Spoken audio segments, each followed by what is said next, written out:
तो नमस्कार दोस्तों। तो स्वागत है आपका पीसीबी ट्यूटोरियल्स फॉर नीट के इस प्लेटफॉर्म पर, जिसमें हम लोग ऑप्टिक्स में लेक्चर नंबर 6 में आगे का काम करेंगे। अब तो देखिए, अब हम लोग यहाँ पे स्फेरिकल मिरर के थ्रू रिफ्लेक्शन का काम शुरू किए थे। तो जिसमें अब हम लोग कुछ इंपॉर्टेंट बात को समझेंगे, जैसे कि हमें मालूम होना चाहिए कि जब हमें इमेज का फॉर्मेशन करना होगा तो कम से कम दो रेज की जरूरत होगी जो मिरर से रिफ्लेक्ट हो। ठीक है, तो आप लिखेंगे as we know that there are at least two rays required after reflection या फिर रिफ्रैक्शन, क्योंकि हम जानते हैं कि इमेज का फॉर्मेशन जो होता है वो रिफ्लेक्शन के बाद भी हो सकता है और रिफ्रैक्शन के बाद भी हो सकता है। तो यहाँ पर तो खैर रिफ्लेक्शन की ही चर्चा होगी, रिफ्रैक्शन के आगे देखेंगे, बट इमेज बन सकते हैं रिफ्लेक्शन से भी। तो as we know that there are at least two rays required after reflection और refraction for the formation of image. तो इमेज के फॉर्मेशन के लिए कम से कम कितने रेज की जरूरत होगी? तो टू रेज की जरूरत होगी। Okay, two rays are required. तो वो कौन कौन सी रेज हो सकती है? तो which are mainly given as follows. तो इमेज के कंस्ट्रक्शन के वक्त आपको ये कौन कौन से रेज की जरूरत पड़ेगी, तो वो उसको यहाँ पर समझाया गया है कि किस तरह के रेज को आप जब कंसिडर करेंगे उनकी क्या प्रॉपर्टी होगी, तो उससे आपको इमेज बनाने में कैसे हेल्प मिलेगा। तो पहली बात आप याद रखेंगे कि the ray which is parallel to principal axis. तो जो भी रेस प्रिंसिपल एक्सिस के पैरेलल होगी, लास्ट वीडियो में हमने प्रिंसिपल एक्सिस समझाया था आपको, तो जो भी रे प्रिंसिपल एक्सिस के पैरेलल होगी, जैसे यहाँ पर प्रिंसिपल एक्सिस ड्रॉ किया गया है, ये सब प्रिंसिपल एक्सिस हो गए डॉटेड लाइन से आप देख सकते हैं। तो इनके पैरेलल जो रेज आ जाएगी, जैसे यहाँ पे हमने पैरेलल भेजा है, पैरेलल भेजा है ना, ये कॉनकेव मिरर हो गया, ये कॉन्वेक्स मिरर हो गया। Ray parallel to principal axis जा रही है यहाँ पे, ये मिरर से यहाँ पे इंसिडेंट हुआ और फिर ये ऐसे करके रिफ्लेक्ट हो गया, वहां पे रिफ्लेक्ट हुआ तो कहां से पास किया? फोकस से, देख सकते हैं आप, फोकस से पास किया।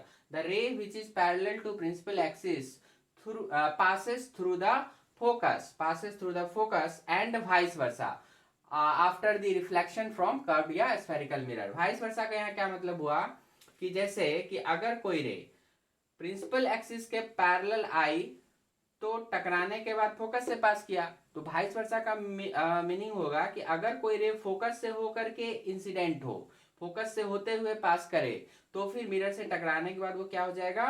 प्रिंसिपल एक्सिस के पैरेलल हो जाएगा। कहने का मतलब पैरेलल आइए तो फोकस से जाइए, और अगर फोकस से आइएगा तो फिर पैरेलल जाइए, है ना, वो यहाँ पे बनाया गया। जैसे इसमें देखिए आप कि ये रे जो आ रही है वो फोकस से पास करते हुए जा रही है, तो फिर मिरर से टकराने के बाद वो क्या होगा? प्रिंसिपल एक्सिस के पैरेलल रिटर्न हो जाएगा, ठीक है, रिफ्लेक्ट हो जाएगा। तो ऐसा किसी भी मिरर के साथ होगा जो कर्व्ड हो। तो यहाँ पर भी देखिए कन्वेक्स है, यहाँ पे रे आई और यहाँ पे टकरा के ऐसे चली गई, तो यहाँ पे एक्चुअल में फोकस से पास नहीं करेगा, लेकिन फोकस से पास करता हुआ आप इसको फील करेंगे, है ना, प्रतीत होगा। इसको हिंदी में अगर बोले तो फोकस से गुजरता हुआ लगेगा। ओके, डॉटेड लाइन से इसको बढ़ाएंगे, तो ये चीज हो गई।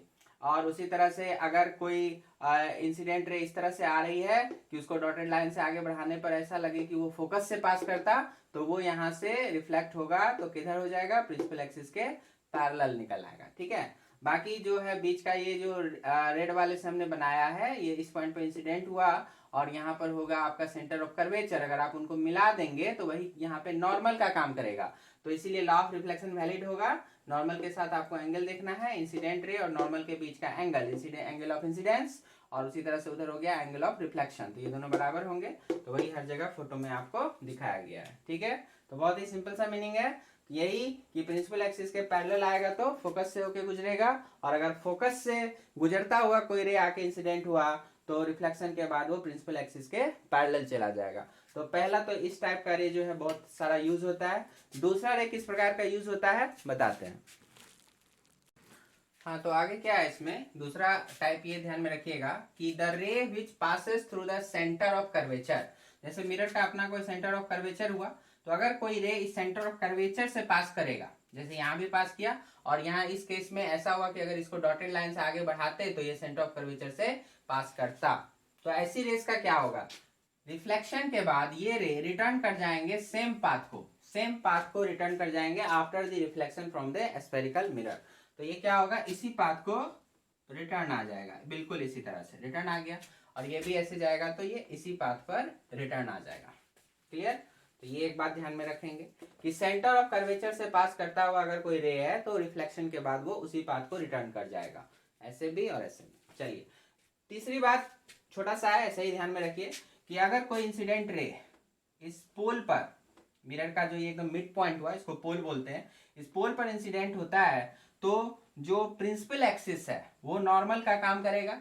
तो प्रिंसिपल एक्सिस और इंसिडेंट रे के बीच जितना एंगल बना के वो आएगा उतना ही एंगल बना करके वो वापस चला जाएगा, है ना। तो ये एक्ट लाइक नॉर्मल, ये जो आपका प्रिंसिपल एक्सिस है इस केस में आएगा एक्ट लाइक नॉर्मल। ओके, तो ये तो जितना आएगा उतना बना के निकल जाएगा। तो इस तरह की भी रेज जो है हम लोग इमेज बनाने के लिए कभी कभी यूज कर सकते हैं, ठीक है। तो अब हम लोग क्या करेंगे, इमेज का फॉर्मेशन करेंगे और उनमें इन रेज का इस्तेमाल करेंगे। दो तरह के हम लोग ऑब्जेक्ट्स ले सकते हैं, एक पॉइंट ऑब्जेक्ट ले सकते हैं, एक लीनियर ऑब्जेक्ट ले सकते हैं। तो आइए उन सबसे image formation by spherical mirror उसको देखते हैं।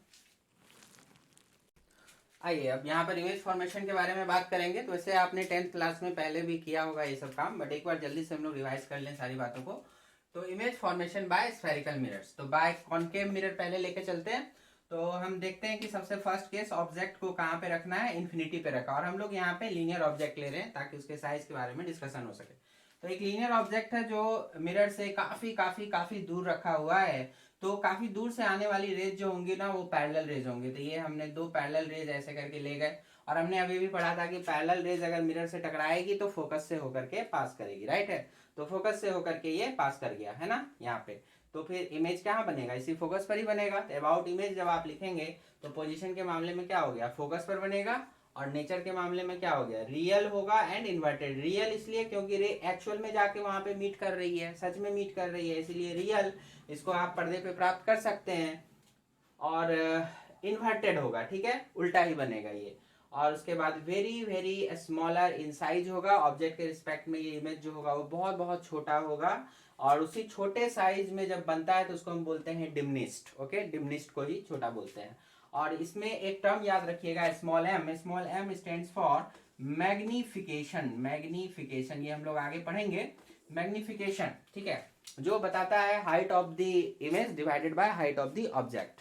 तो वो क्या होगा, एक से बहुत कम होगा, और चूंकि वो इन्वर्टेड है इसीलिए ये माइनस साइन लगा हुआ है। तो यहाँ पे आप लिख सकते हैं कि this negative sign indicates the image is inverted, ठीक है, विथ रिस्पेक्ट टू ऑब्जेक्ट। तो ऑब्जेक्ट अगर इस तरह से है तो इसका इमेज जो होगा इस तरह से बनेगा और बहुत छोटा बनेगा। तो ये निगेटिव उसी चीज को बताता है, ठीक है, ये ध्यान में रखिएगा। बाकी मैग्नीट्यूड के मामले में तो एक से बहुत बहुत छोटा होगा। चलिए फिर हम क्या करते हैं, इसको अगर इन्फिनिटी से सी की तरफ लाइए। अभी आपने इसको इन्फिनिटी पे रखा था, बिटवीन इन्फिनिटी एंड सी, मतलब सी के बाहर और थोड़ा नजदीक में, सी के बाहर। लेकिन तो अगर आप ऐसा रखते हैं तो फिर से देखिए डायग्राम बनाइए। ये सीधा ले गए, पैरेलल ले गए, पैरेलल ले गए तो कहाँ से पास कराएंगे, फोकस से। पास कर गया फोकस से, और दूसरी रे को हम यहाँ लेके जाते हैं, सेंटर ऑफ कर्वेचर से पास कराते हैं। तो हमने पढ़ा है कि अगर सेंटर ऑफ कर्वेचर से पास कराइएगा तो कहाँ से पास करेगा, उसी लाइन पे लौट जाएगा। क्लियर है, उसी पाथ को रिटर्न कर जाएगा। रिटर्न करते वक्त फिर यहाँ पे मिल जाएगा। तो फिर इसमें क्या हो गया, सी और एफ के बीच में आपका इमेज बनेगा। तो अबाउट इमेज में क्या लिखना है, बिटवीन सी एंड एफ, और रियल एंड इन्वर्टेड। चूंकि रे एक्चुअल में आकर के मीट कर रही है इसलिए रियल बना है। आप देख सकते हैं उल्टा बना है, और जो इतना ऑब्जेक्ट का साइज है उससे छोटा बना है। तो स्मॉलर इन साइज, या फिर कह सकते हैं डिमिनिश्ड बना है। और यहाँ भी मैग्निफिकेशन की बात आपसे पूछी जाएगी तो आपको लिखना है लेस देन -1। क्लियर है ये। तो ऐसे ही और भी पोजीशंस के लिए आप बना सकते हैं, देखिए जरा। तो ये दोस्तों बहुत आसान लेकिन वेरी इंपॉर्टेंट भी है। यहाँ पर एक बार फिर से ध्यान देंगे कि अगर आपने ऑब्जेक्ट को रखा है कहाँ पर, सेंटर ऑफ कर्वेचर पर, सी पर, यहाँ पे, ठीक है। तो ये अगर आपने यहाँ पे ऑब्जेक्ट को रखा हुआ है इस तरह से, तो इसका जो इमेज फॉर्मेशन होगा ये फिर इसी जगह पर हो जाएगा, और उलट के ऐसे हो जाएगा। कैसे, तो रे डायग्राम से स्पष्ट है। एक रे देखिए मैं पैरेलल लेके गया हूँ, ये फोकस से होकर पास करेगा ऐसे। दूसरी रे भी देखिए ये ब्लू वाली जो मैं फोकस से होकर के पास करवा रहा हूँ, वो रिफ्लेक्शन के बाद क्या होगा, पैरेलल आ जाएगा। तो वो पैरेलल आकर के ठीक इसी के नीचे मिल जाएगा। आप चाहें तो दो से ज्यादा रे भी इस्तेमाल कर सकते हैं। जैसे तीसरा रे मैंने देखिए ये रेड डॉटेड लाइन से लिया हुआ है, जो यहाँ पे पोल पे इंसिडेंट हुआ है, और जितना एंगल इधर आएगा उतना ही एंगल बना करके एकदम इस तरह से आएगा। दोनों ट्रायंगल जो आएंगे ना वो कन्ग्रुएंट हो जाएंगे। तो जितना ऊपर में ये था उतना ही नीचे फिर यहाँ पे आएगा, ठीक है। तो आप इनमें से कोई भी दो रे लेके बना सकते हैं। तो मैंने ऐसे समझाने के लिए 3 रे लिया हुआ है आपको। तो आप कोई भी 2 रे लेके बनाएंगे तो इमेज आपको यही सी पे मिलेगा। तो अबाउट इमेज आपको लिखना है image is at C also, अगर सी पे ऑब्जेक्ट है तो सी पर इमेज भी बनेगा, रियल बनेगा, इन्वर्टेड बनेगा। ओके आप देख सकते हैं रेज एक्चुअली में आके मीट किया है, so real and inverted. Same size का बनेगा एज दैट ऑफ ऑब्जेक्ट, जिस साइज का भी ऑब्जेक्ट था उसी साइज का आपका बनेगा। तो m की वैल्यू क्या हो जाएगी, मैग्नीट्यूड में 1, लेकिन चूंकि उल्टा बना है इसलिए निगेटिव साइन। ओके ये बात हो गई। उसी तरह से नेक्स्ट केस, अगर आपने ऑब्जेक्ट को और c और f के बीच में रखा हुआ है और अंदर को ले जाओ c और f के बीच में, तब क्या होगा। तो आप देखिए रे डायग्राम क्या सजेस्ट कर रहा है, पैरेलल गए फोकस से पास किया, फोकस से गए पैरेलल निकल गए, तो क्या हो गया सी के बाहर आ गए आप, है ना, मतलब सी और इन्फिनिटी के बीच बना। तो about image, image is between C and infinity, वो बनेगा, रियल होगा, इन्वर्टेड होगा और इनलार्ज्ड इन साइज होगा with respect to object. Object की साइज से यहाँ पे आप देख सकते हैं जैसे इधर आएगा वो बड़ा हो जाएगा। ओके तो हम इसको लिख सकते हैं m इज ग्रेटर देन 1, लेकिन चूंकि ये उल्टा है इसलिए यहाँ पे निगेटिव लगेगा। ओके तो ग्रेटर देन -1 भी कह सकते हो।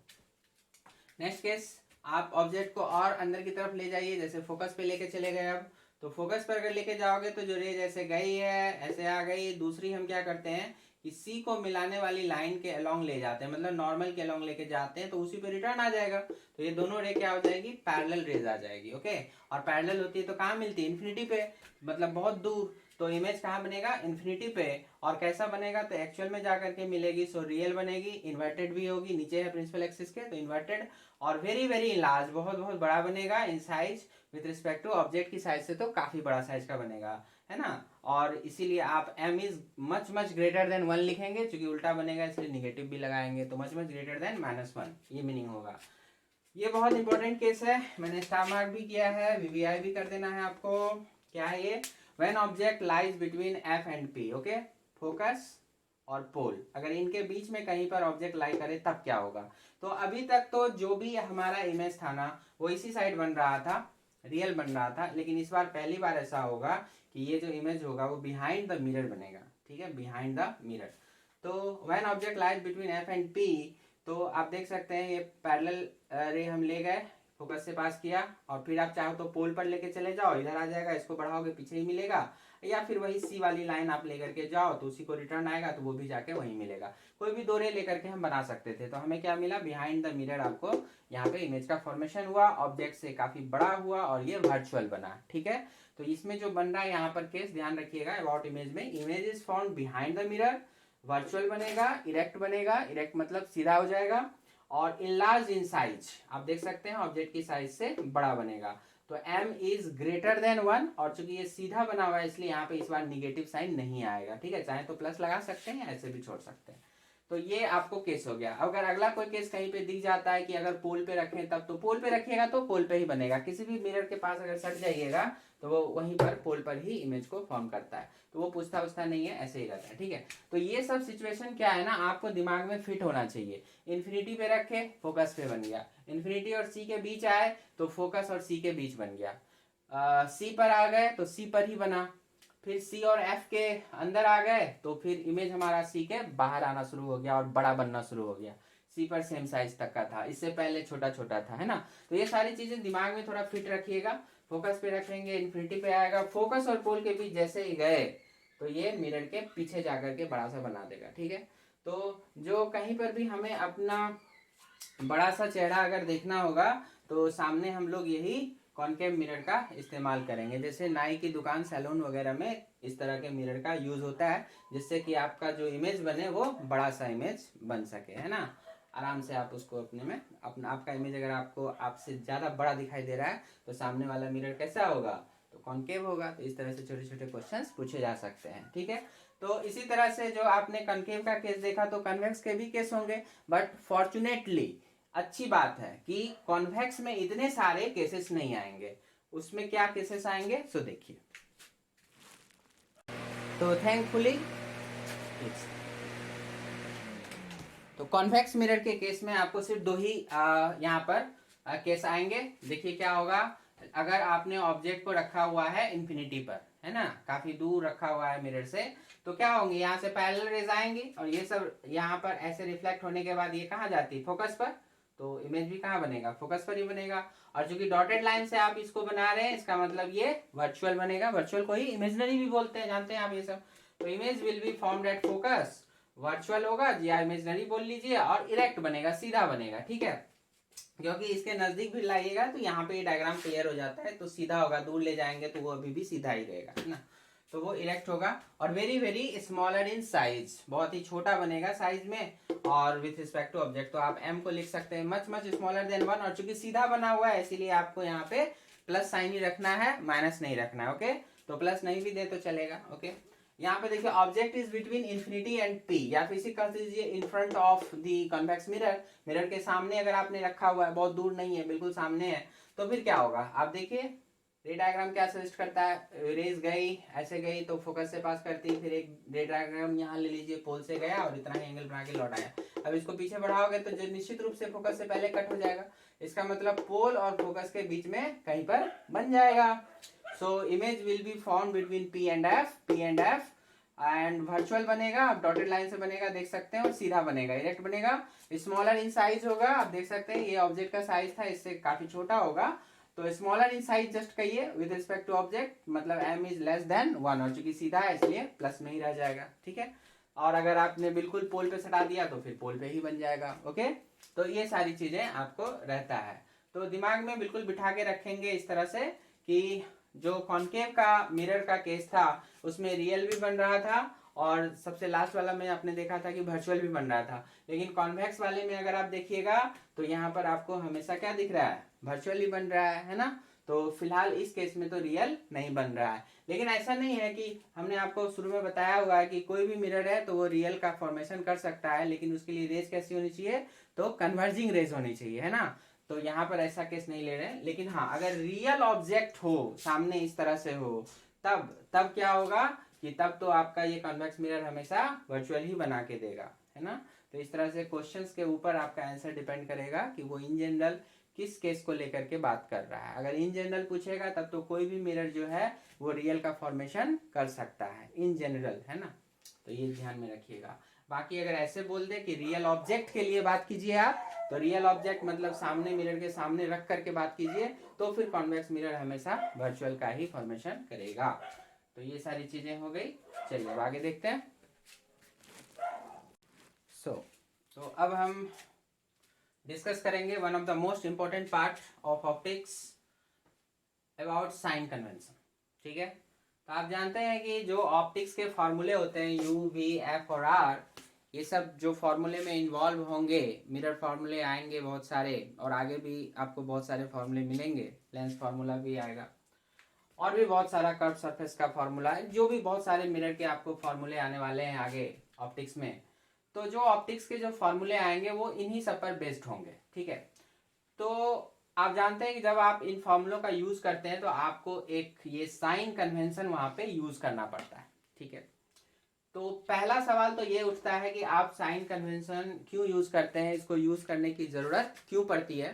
तो ये मैं आपके लिए टास्क छोड़ता हूं कि आप इसको थोड़ा सा सोचिए, मैं आने वाले लेक्चर्स में बाद में इसको कभी आपको अच्छे से एक्सप्लेन कर दूंगा। यहां पर मैं सिर्फ ये आपको बताऊंगा कि साइन कन्वेंशन को यूज कैसे करना है, ठीक है। साइन कन्वेंशन यूज क्यों करते हैं, इस सवाल का जवाब आपको ढूंढना है। आप जल्द से जल्द इस सवाल का जवाब ढूंढ करके मुझे कमेंट सेक्शन में अगर बता सकते हैं तो बताइए, ठीक है। ये आपके लिए एक चैलेंज हो गया। अदरवाइज मैं आने वाले लेक्चर्स में खुद ही इसको एक्सप्लेन करूंगा कि हम लोग को साइन कन्वेंशन लेने की जरूरत क्यों पड़ती है। अगर आप नहीं लोगे साइन कन्वेंशन तो उससे क्या प्रॉब्लम आ जाएगी, ठीक है। तो अगर आप पहले से जानते हो या फिर आप सोच सकते हो तो आपके लिए एक चैलेंज है मेरी तरफ से, एक टास्क भी है, जहां पूछना है जिससे भी पूछना है आप बिल्कुल इस पर सोचें, पूछें, और हो सके तो मुझे कमेंट में जवाब दें आप, ओके। चलिए, और आने वाले लेक्चर्स में फिर मैं उसको खुद ही डील भी करूंगा, ठीक है, और आपके कमेंट पर चर्चा भी कर दूंगा। चलिए, तो फिलहाल तो हम यहाँ पर डिस्कस करेंगे कि जब हमें साइन कन्वेंशन यूज तो करना ही करना है तो वो करते कैसे, उसमें करना क्या होता है एक्चुअली। तो पहली बात, all the measurements of U V F and R, जो भी आपको मेजर करना है, यू का मतलब ऑब्जेक्ट डिस्टेंस, v का मतलब इमेज डिस्टेंस, f मतलब फोकल लेंथ, और r मतलब रेडियस ऑफ कर्वेचर। तो जो भी ये क्वांटिटीज आपको मेजर करनी है तो इनकी मेजरमेंट जो है आपको स्टार्ट करनी है कहां से, स्टार्ट करनी है आपको from the pole of the mirror, okay, from the pole of the mirror. जैसे दो पॉइंट है कहीं भी और 2 पॉइंट के बीच का हमको डिस्टेंस चाहिए, तो हम इस पॉइंट से उस पॉइंट की तरफ भी जा सकते हैं और उस पॉइंट से इस तरफ भी आ सकते हैं, है ना। तो एक्चुअली में 2 डायरेक्शन पॉसिबल हो जाता है। तो इसके डायरेक्शन को फिक्स करने के लिए सबसे पहली बात कि आपका स्टार्टिंग पॉइंट कहाँ होना चाहिए, पोल होना चाहिए। क्लियर है। जैसे देखो यहाँ पे ये पोल हो गया, तो अगर आपको फोकल लेंथ नापना है तो यहाँ P और F के बीच की दूरी देखनी है, तो आपका जो होगा P से F की तरफ आपको आना पड़ेगा। ठीक है। तो डायरेक्शन जो होगा फोकल लेंथ का F का वो इस तरफ आ जाएगा। ठीक है, लेफ्ट साइड इस तरफ चलेगा। तो उसी तरह U अगर आपको मेजर करना है तो ऑब्जेक्ट कहाँ है, यहाँ पर है। तो आपको जो डायरेक्शन स्टार्ट कहाँ से करना है, P से, तो P से आएंगे तो इस तरफ। ठीक है, तो ये बात ध्यान में रखिएगा, यहां से स्टार्ट करना है, P से जाना है ऑब्जेक्ट की तरफ, तो ये ऐसे उस तरफ होगा डायरेक्शन। F को भी नापेंगे, उस तरफ जाएंगे। इमेज को भी करना है तो पोल से स्टार्ट होगा, उधर ही भागना है। तो सबका डायरेक्शन जो होगा उस तरफ जा रहा है, ये बात ध्यान में रखिएगा। दूसरा, the direction of incident ray will always be taken as positive. जो भी डायरेक्शन होगा इंसिडेंट रे का मिरर के ऊपर, जो इंसिडेंट रे का डायरेक्शन होगा उसको हम पॉजिटिव साइन के साथ हमेशा रिप्रेजेंट करेंगे, और opposite to the direction of incident ray will be negative sign. ठीक है, तो उसको नेगेटिव रखेंगे। तो अभी जैसे कि अगर मान लो कि हम लोगों ने केस लिया हुआ था कि ऑब्जेक्ट हमारा यहाँ पर है, तो हम जानते हैं कि सी के बाहर है, कॉनकेव हो गया यहाँ पर मिरर, तो फिर हमारा इमेज कहाँ बनेगा, सी और एफ के बीच बनेगा। बनाते थे इस तरह से, तो ऑब्जेक्ट से जो रे जाती थी वो इस तरह से जाती थी, इस पर टकराती थी, फिर ऐसे ऐसे करते थे। तो जो पॉजिटिव डायरेक्शन हुआ वो इंसिडेंट रे का डायरेक्शन हुआ, मतलब ये डायरेक्शन में जब आप इधर से लेफ्ट टू राइट की तरफ जाएंगे तो पॉजिटिव लेना है। तो इसका मतलब हुआ कि जब राइट टू लेफ्ट आएंगे तो नेगेटिव लेना पड़ेगा। तो इस एफ के लिए आप तो राइट टू यहाँ से चले थे तो इधर ही आए थे ना, तो ये भी निगेटिव डायरेक्शन में काउंट होगा। फिर पोल से चलना है, इमेज तक आना है, ये भी निगेटिव डायरेक्शन में काउंट होगा। पोल से चलना है और सी तक आना है, ये भी निगेटिव डायरेक्शन में काउंट होगा। पोल से चलना है, ऑब्जेक्ट तक आना है, तो ये भी निगेटिव डायरेक्शन में। अगर ये नीचे नहीं दिख रहा हो तो यहाँ देखो कर रहा हूँ, पोल से चलना है और ऑब्जेक्ट तक आना है। ठीक है, तो ये भी क्या होगा, निगेटिव डायरेक्शन में काउंट होगा। तो इससे हम क्या समझ सकते हैं कि U जो है वो भी निगेटिव, V जो है वो भी निगेटिव, F जो है वो भी निगेटिव, और R जो है वो भी निगेटिव होगा इस केस में। समझ सकते हैं आप, क्योंकि सबका मेजरमेंट स्टार्ट होगा पोल से, जाना है इस साइड, और पॉजिटिव कौन था, इंसिडेंट रे का डायरेक्शन था पॉजिटिव, तो इधर से उधर left to right was positive. लेकिन इसमें सारे मेजरमेंट F के, V के, U के, ये सब किधर आ रहा है, राइट टू लेफ्ट आ रहा है, तो इसलिए सारे के सारे निगेटिव हो जाएंगे। ठीक है, तो आपने इस दोनों की बात को समझ करके यहाँ अप्लाई कर सकते हैं इसको। चलिए वही चीज यहाँ पर मैं अप्लाई करके देखो तो क्या मिलता है, पोल से चलना है ऑब्जेक्ट की तरफ, तो यही होगा U, ये इस तरफ आ गए, है ना।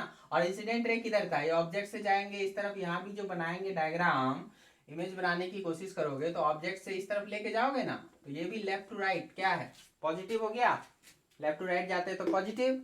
अभी मेजरमेंट U का किधर हो रहा है, राइट टू लेफ्ट, उधर से इधर आ रहे हैं, तो U निगेटिव हो जाएगा क्या, तो U यहाँ भी निगेटिव आ गया इस केस में। क्लियर है। F के लिए तो उसके लिए भी इधर ही आना पड़ा, तो F भी आपका निगेटिव हो गया। R के लिए यहाँ तक आना पड़ेगा, तो R भी आपका निगेटिव हो गया, है ना। लेकिन V के लिए देखिए आप, इमेज डिस्टेंस वो जो आप लेंगे तो ये तो उसी तरफ गए, आप लेफ्ट टू राइट गए।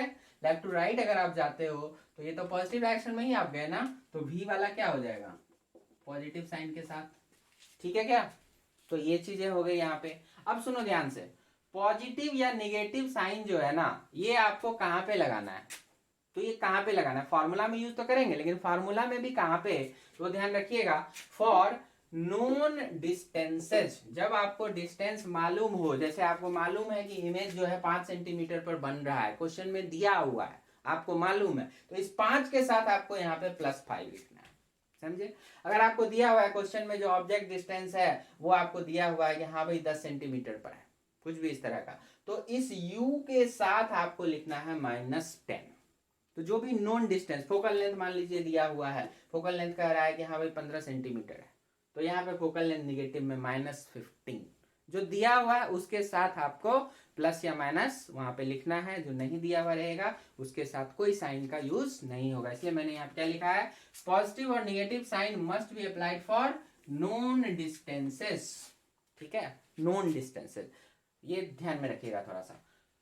अवॉइड करना है यूज ऑफ पॉजिटिव या नेगेटिव साइन को विथ यू भी एफ और आर। तो फॉर्मूले में जो यू भी एफ आर होता है तो उसके साथ डायरेक्ट साइन नहीं लगा देना है आपको, माइनस यू माइनस भी या माइनस एफ माइनस आर या इस तरह से कोई आपको यूज नहीं करना है। कहीं भी आपको फॉर्मूले में माइनस यू माइनस भी ऐसे टर्म्स नहीं आने चाहिए। अगर भी मालूम है कि हाँ ये 10 सेंटीमीटर है तो वहां पर आप अपना साइन कन्वेंशन के हिसाब से +10 होगा कि -10 होगा वो देख के आप लगाएंगे। बट भी को एज यूजुअल माइनस भी या प्लस भी इस तरह से कुछ नहीं करना है आपको। भी विल रिमेन एज भी, वो अननोन है तो उसी फॉर्म में रहेगा और उसको जो आना होगा प्लस माइनस में अपने आप आ जाएगा। ठीक है, अगर प्लस आएगा तो समझ जाएंगे कि जो भी आएगा हमको पोल से इंसिडेंट रे के डायरेक्शन में जाना है, अगर निगेटिव आया तो पोल से इंसिडेंट रे के डायरेक्शन के अपोजिट में आना है ना। वो हम लोग प्रॉब्लम करेंगे तो वहां पर और डिटेल में डिस्कशन होगा इसका।